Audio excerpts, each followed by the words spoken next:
Hi there. I'd like to take just a couple of minutes to share with you what brought me to this place I am today.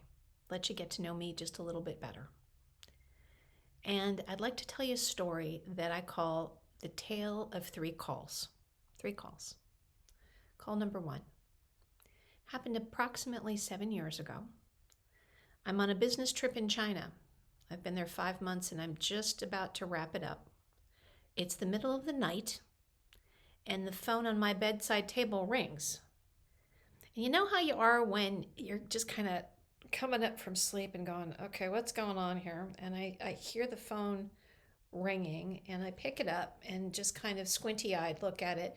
And it's not a number I know, but it's from the US, and make a decision to answer the phone, even though it's the middle of the night. And I get on the phone and I hear a voice that I recognize, and it's my mother's best friend.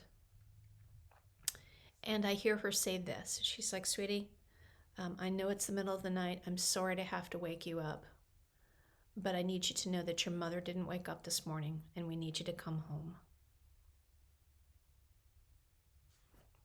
That call was the beginning of a 14-month journey where 10 people, starting with my mother, who I cared about very, very much, passed away, died.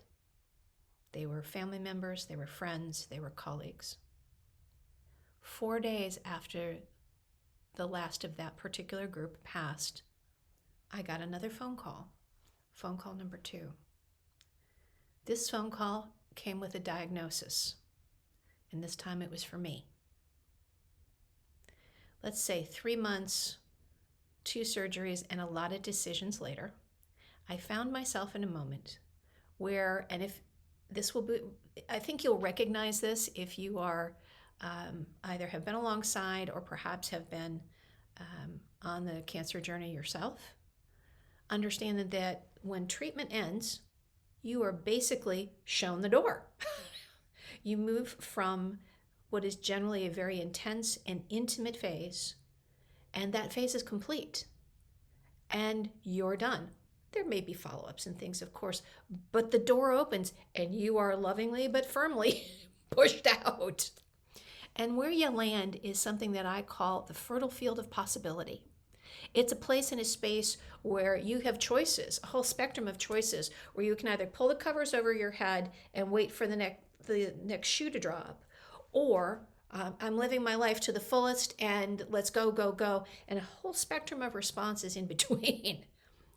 It is a place that is absolutely ripe for longing and discontent to bubble up. And boy, did it come up with a roar with me. Now, in that opportunity, in that moment, there are a couple of things that I knew. And it helps to know that I have been a student and practicer of what we understand now as personal development principles for decades. And I really value a good tool, a good practical tool, whether it's in the kitchen, whether it's in the garage, or on board me. And I knew that what was bubbling up inside me was roaring, that every tool that I had inside me had pretty much been used up. I was done. And I also was conscious of something else, that this bubbling up inside me, even though I could not give it a name at that moment, was important. It was going to require new tools, and it was important enough to put support around it. So what do you do when you're the person who's looking for support, who's looking for tools, who needs help? What do you do? Well, I did what pretty much all of us would do, and certainly a personal development student would do, and it's putting out what I call the bat beacon. You remember from the old Batman shows and the Batman movies where Gotham City would send that big light up, and they have the bat signal in there, and Batman would come running? Well, for me, the end of that signal was 4 letters, HELP. I was asking for help. And I stayed open to what showed up, and sure enough, help came. It came in the form of a ticket to a program, 3-day program, where I discovered new tools. Many of them were very, very familiar, but tools that really resonated with me, and I found myself a structure of support to be in that. It was powerful.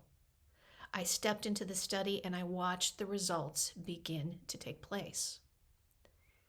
What I didn't realize in that second call and the third call that we just talked about, which is the bat beacon, that's the internal call for help, that ultimately the tools and the support that I found would not only support me in that moment, but it would navigate me through job change. It would navigate me through relationship change. They would navigate me through the founding of not one but two businesses, and then became a saving grace for me in this thing that we call pandemic right now. That moment. And they also provided me reinforcement and support for knowing and listening to what I call it the small still voice, my inner voice. There are many, many names for it. It's the voice of insight. Gandhi calls it the voice for truth. There are many names for this energy, this creative energy, intuition, our gut, for this tool that we have. And it helped me understand in a moment where it made no sense, something that had been longing and calling to me, which was the desire to become a teacher and a speaker and a coach. And here I am in front of you today. And you are seeing the results of that. And I would absolutely love to get to know you, to support you on this journey. So feel free, go ahead, explore the site, get to know me, get to know what's coming up. Join us, join me for the events that are coming up, and let's bring you and all of you forward. Let's bring your dreams forward. Let's blueprint, build, and bridge into a life that you absolutely love. It would be my joy and privilege to serve you. That's me, Nancy Hart, and I look forward to hearing from you.